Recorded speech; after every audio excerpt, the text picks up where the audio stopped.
Section 1. You will hear a conversation between a rental agent, whose name is Chase, and Brooke, who is looking for accommodation. First, you have some time to look at questions 1 to 4.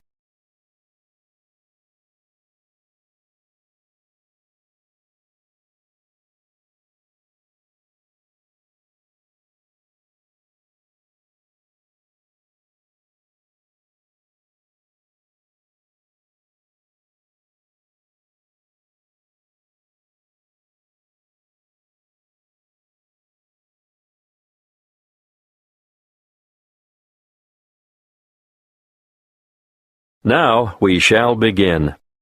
You should answer the questions as you listen, because you will not hear the recording a second time. Listen carefully and answer questions 1 to 4.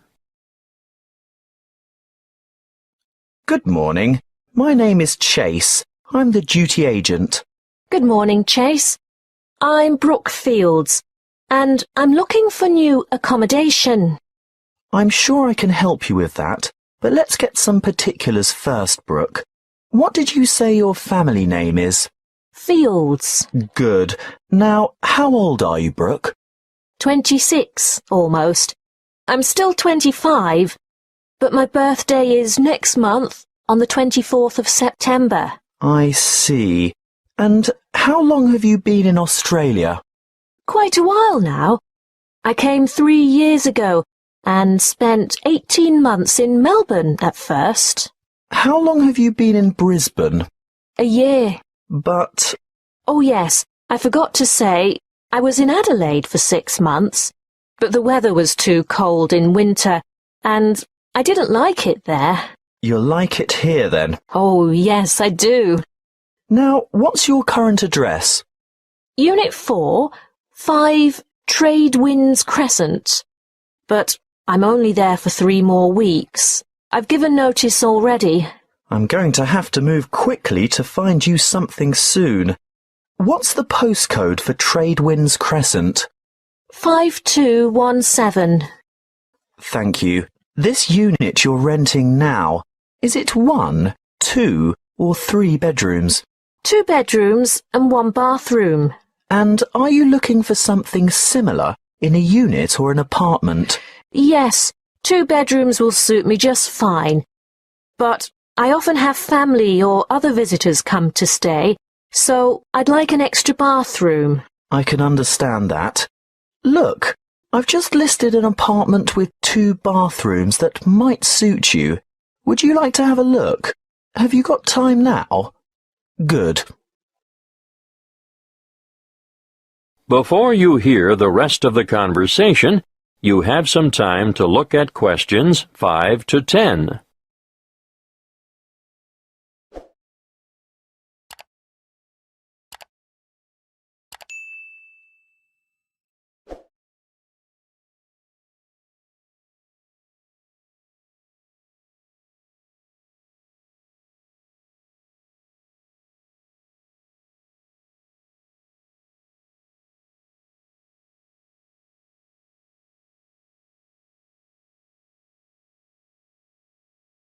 Now listen and answer questions 5 to 10.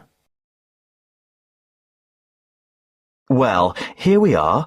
What do you think? It's nice, but I wonder whether it gets too hot and stuffy in summer without air conditioning. I shouldn't think so. Did you notice the ceiling fans in all the rooms? Yes, but will I be able to have the windows open? There are no insect screens. Ah, well, there's a reason for that. Insects aren't a problem here. You may not get the sea breezes in this area, but there are other benefits. What do you think of the kitchen? Pretty good, really. It might not be very big, but it has a fresh, up-to-date feel and modern appliances. I just love this cute little pantry, too. The landlord has recently done all the floors. Do you like the carpet in the bedrooms? Oh, yes, I do. A good neutral colour. I especially like the living room. The polished timber floors are lovely. The bathroom tiles aren't new, though, are they? No, but any cracked tiles have been replaced, and they've all been professionally polished. Anyway, I'm glad you like the apartment. I think I know why. The owner is an interior decorator. Oh, that explains it. But there's just one problem, though. What's that? The rent is $300 a week. That's a bit more than I have been paying. Well, this is a better area than where you've been living, and the apartment is beautifully appointed. Yes, but $280 is my budget, really. And how am I going to raise 4 weeks' rent for the bond? That's $1,200. Well, that could be negotiable. I'll talk to the landlord and see how he feels. He might consider taking 3 weeks instead. By the way, could you sign a long-term lease? No worries. I've just started a new job in the city, so I'll be around for quite a few years, I hope. Well, that's great. Is your salary direct credited to your bank account? Yes, of course. So it won't be a problem to set up the same system for regular rental payments? I suppose. But I paid my last landlord by cheque or sometimes cash. Well, our agency only accepts electronic methods of payment. It's more secure and it keeps the bookwork nice and tidy. Yes, I see. Well, think it over, but you'll have to be quick. A property like this will be snapped up in no time. Oh, one more thing. It's a bit unusual in this day and age where tenants are expected to cover all the utility bills, like power, telephone and internet, but for some reason the water is bulk billed to the whole apartment block, so the charge for that is included in the rent. Well, that's a bonus, I guess. That is the end of Section 1. You now have half a minute to check your answers.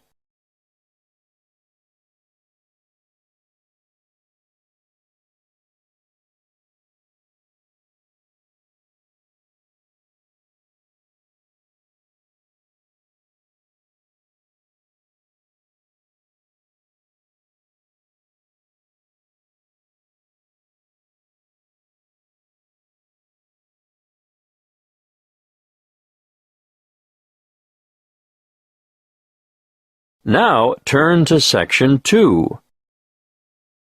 Section 2. You will hear a crime prevention and fire safety officer talking to a group of new residents. First, you have some time to look at questions 11 to 15.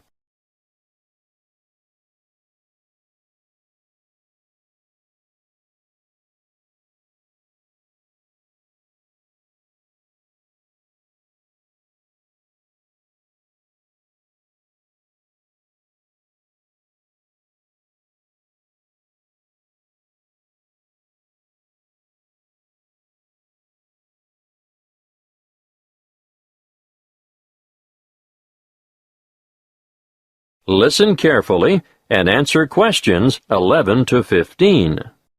Good evening. Last week, Mr. Jenkins spoke to you about home security. My name is Malcolm Fletcher, and tonight I'm going to talk about personal safety when driving and fire safety in the home. Of course, we shouldn't go around perpetually frightened of all the bad things that might happen to us, but there are some sensible precautions that we should all take to avoid getting hurt. You probably know already that a great number of serious assaults occur in the vicinity of motor vehicles. You should always be alert when walking to your car and check the rear seat of your car before getting in. This is especially important in isolated parking areas or the far corners of major shopping complexes. Now, once inside your car, get into the habit of locking the doors. Always keep the windows up and the doors locked, especially if you're traveling alone. If at all possible, steer clear of isolated roads after dark. Even with all the high-tech communication devices we have today, many serious crimes are committed on lonely back roads. Make sure your vehicle is mechanically sound, and ensure you have adequate fuel in the tank at all times. If your vehicle does break down in a lonely spot, lift the bonnet and then lock yourself inside the car and call for help on your mobile phone. Never, under any circumstances, leave your vehicle and go with a stranger to seek help. It is better to wait for the police or some other emergency vehicle to stop and offer assistance. Of course, you should never pick up a hitchhiker. Some of the most serious crimes committed in this country have been a direct result of this foolish practice. If you think you're being followed by someone in another vehicle, ideally you should drive to the nearest police station. But if there isn't one within easy reach, drive to the nearest open service station or shop, or the nearest occupied house. Now, we are lucky enough to have a police station in this area. Do any of you know where it is? Look at this map on the screen, and I'll show you how to get to it from the community centre where you are now. Then, when you get home, you can work out how to get there from other directions. From the community centre, go along Bayview Street toward Maiden Avenue. At the roundabout, take the second exit onto Lee Street. Go past the medical clinic, and at the next roundabout, take the first exit onto Moore Street. You should continue on Moore Street until you have passed the little block of shops on the left and the church on the right. Stay on Moore Street until you go over the bridge, and then turn right into Canal Street. You'll find the police station on the corner of Canal Street and Cockleshell Court.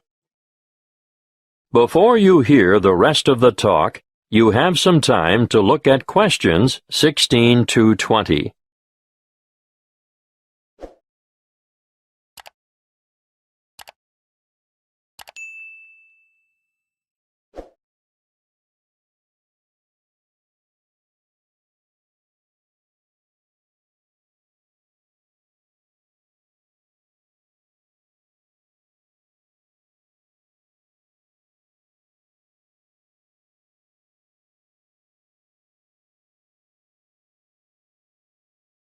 Now listen and answer questions 16 to 20.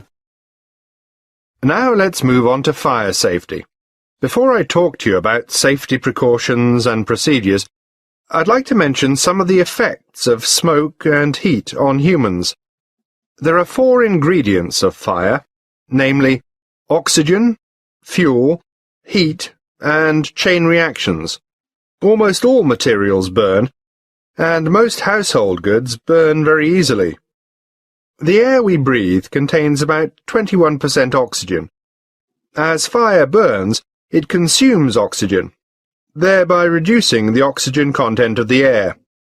When that is reduced to 15%, oxygen deficiencies in body tissue cause an impairment of muscle control and dexterity. At between 10 and 14%, judgment and reasoning are affected. Oxygen reduction to between 6 and 10% results in unconsciousness, and breathing stops. Sounds scary, doesn't it? But that's not all you have to worry about. Many materials in the home give off toxic gases as they burn. The main toxic gases are carbon monoxide, carbon dioxide, hydrogen sulfide, and nitrogen oxide. Carbon monoxide is an invisible and odorless gas produced in all fires. It takes up the place of oxygen in the blood, thereby reducing the supply of oxygen to the brain. The effect of carbon dioxide is to increase the heart rate and stimulate the rate of breathing, causing an increase in the intake of other toxic gases, which contributes to, amongst other symptoms, serious oxygen deprivation. Hydrogen sulfide, on the other hand, affects the nervous system, causing dizziness and pain in the respiratory system. It does occur naturally in volcanic gases and hot springs, and it also results from the bacterial breakdown of organic matter. You're probably familiar with it. You know, it has that characteristic odor of rotten eggs. But make no mistake, in large concentrations, it's deadly. Lastly, nitrogen oxide is another extremely poisonous gas at high levels of concentration, which deadens feeling in the throat and lungs, causes swelling in the throat, and a build-up of fluids in the lungs. That is the end of Section 2. You now have half a minute to check your answers.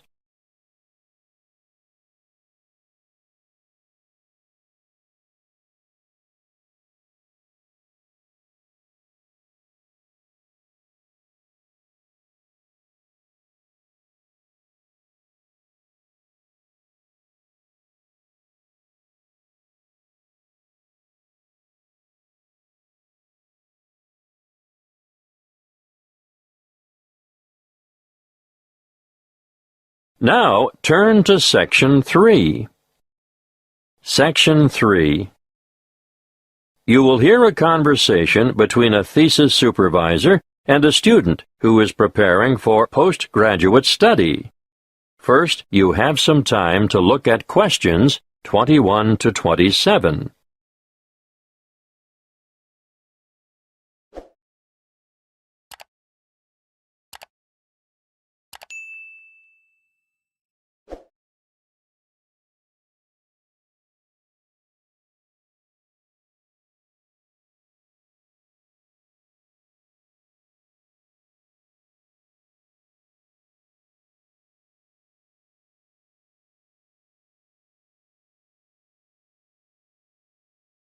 Listen carefully and answer questions 21 to 27.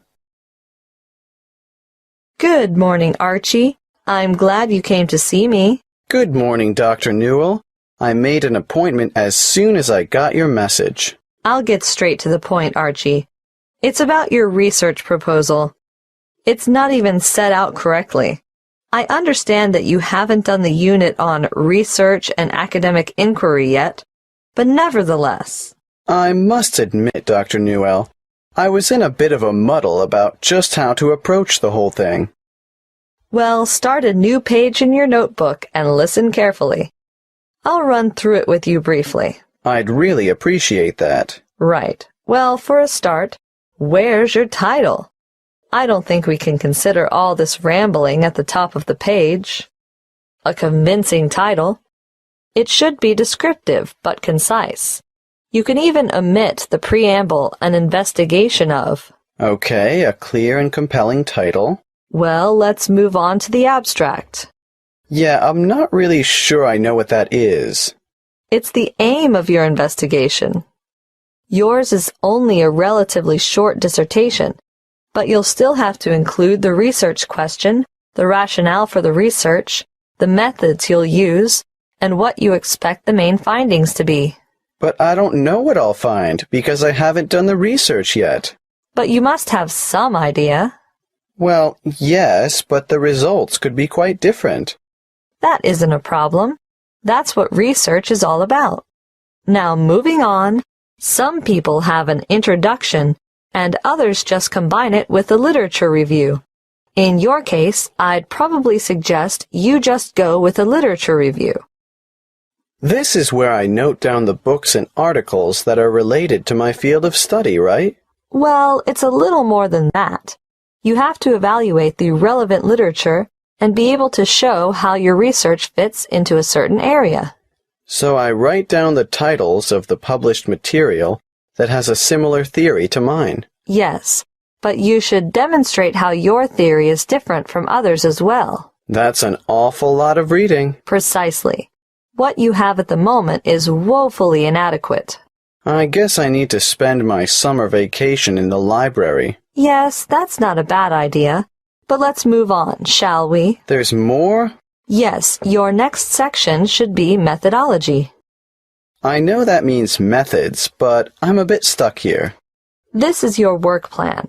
This is where you summarize your data collection process. Like, who will take part? Yes, your participants, how you'll get your samples, and most importantly, how you'll measure your samples.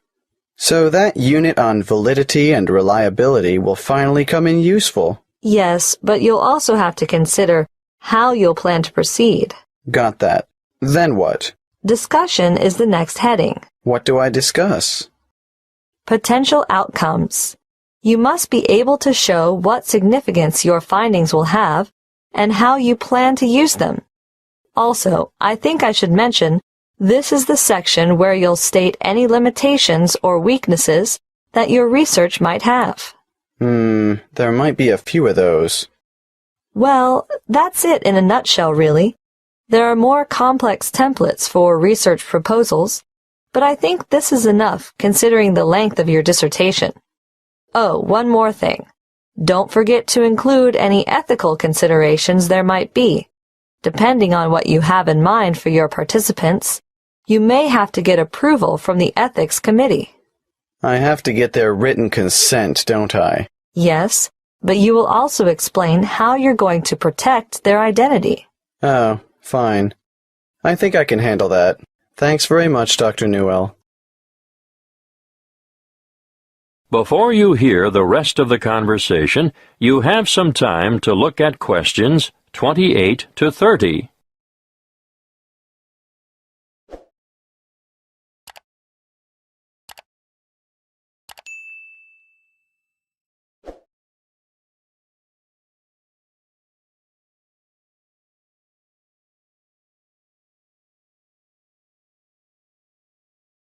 Now, listen and answer questions 28 to 30. All I've done is go through the key elements with you.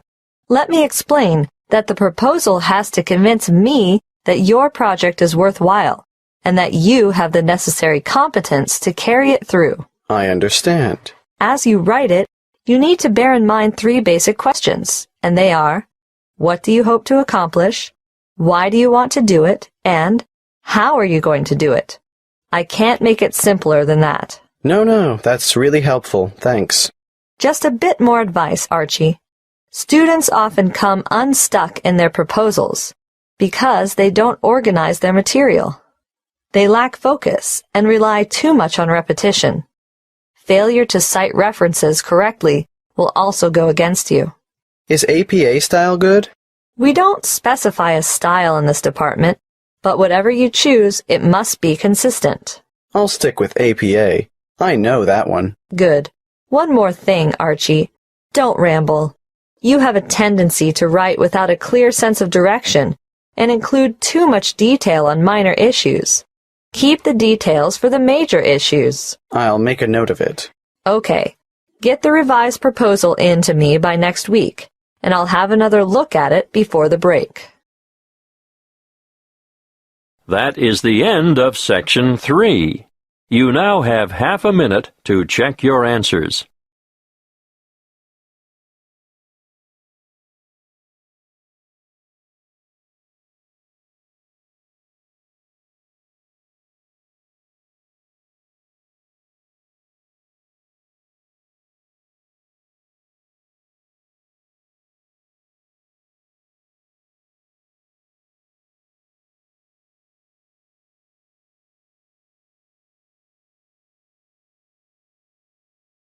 Now, turn to Section 4.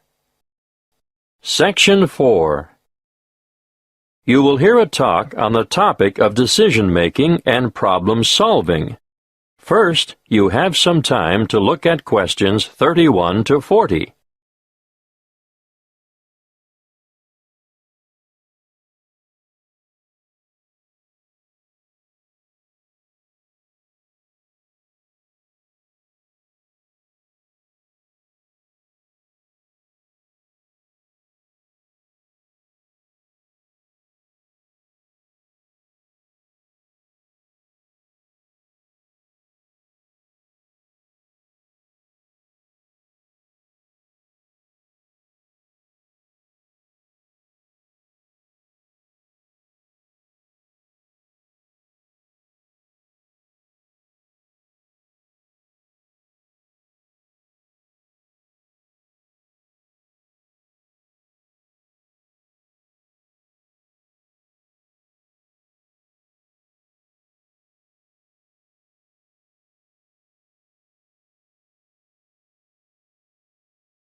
Listen carefully and answer questions 31 to 40.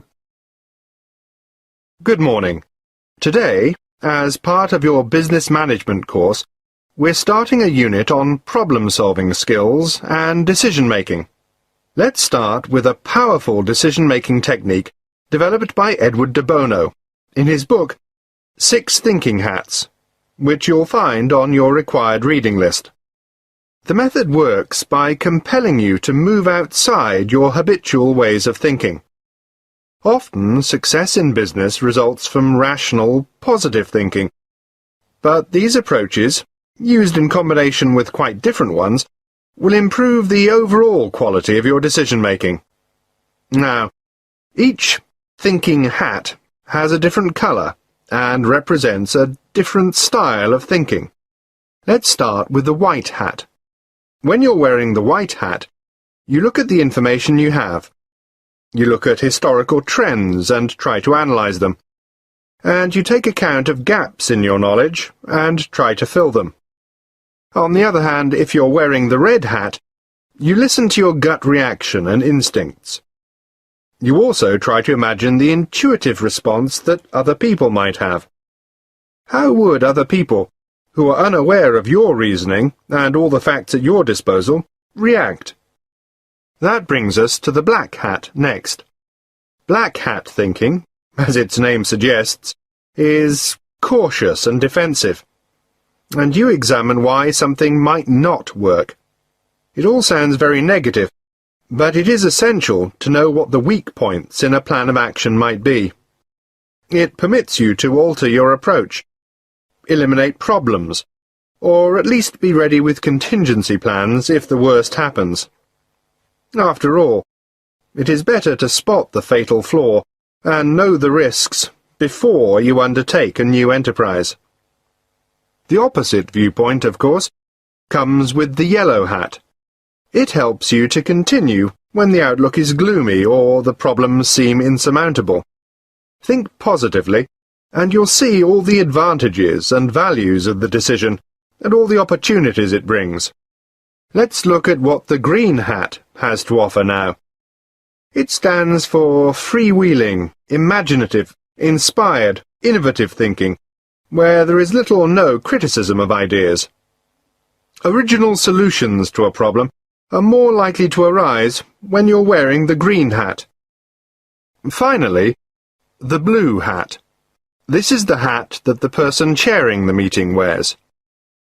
The blue hat is in charge and organizes the meeting. He or she can point activities in the direction of other colored hats when required. For example, if ideas have dried up, the blue hat will suggest more green hat thinking. If there is too much exuberance and enthusiasm for an idea, the blue hat will ask for black hat thinking to ensure that any possible defects have been addressed. Needless to say, you can use 6 thinking hats by yourself, but it really comes into its own when participants with different thinking styles come together to make a sound decision. Now, another useful way to generate radical ideas or creative solutions to a problem is brainstorming. You're all familiar with the term brainstorming, and I'm sure you've all done it from time to time. But even in well-managed groups, sometimes big egos intimidate less confident participants, who in turn may feel pressured to conform, or are inhibited because of their respect for authority. What I would suggest in this case is a system called the stepladder technique. If you follow the flowchart on the board, you'll see there are just 5 basic steps. Firstly, members contribute on an individual level. The task is presented to them. They're given time to think and form their own opinions about how to solve the problem. You do this before you get them together as a group. Secondly, you form a core group of just 2 people and allow them time to discuss the topic of concern. In the third step, a third member is added to the core group, but, and this is most important, that third person presents his or her thoughts before having a chance to hear the proposals that have already been put forward. When all three have explained their ideas, then they can consider their options collectively. In step 4, the same process is repeated. A word of advice here. Keep the group small to maximize effectiveness. You can limit the numbers to 4, or add more, but I wouldn't go above 7. Not if you want a good quality decision. The last step in the process is to get a final decision, but only after all members have been included and had the opportunity to communicate their ideas. The main benefit of this step-by-step method is to give even the most diffident and quietest people the chance to share their ideas before they can be influenced by others. That is the end of Section 4. You now have half a minute to check your answers.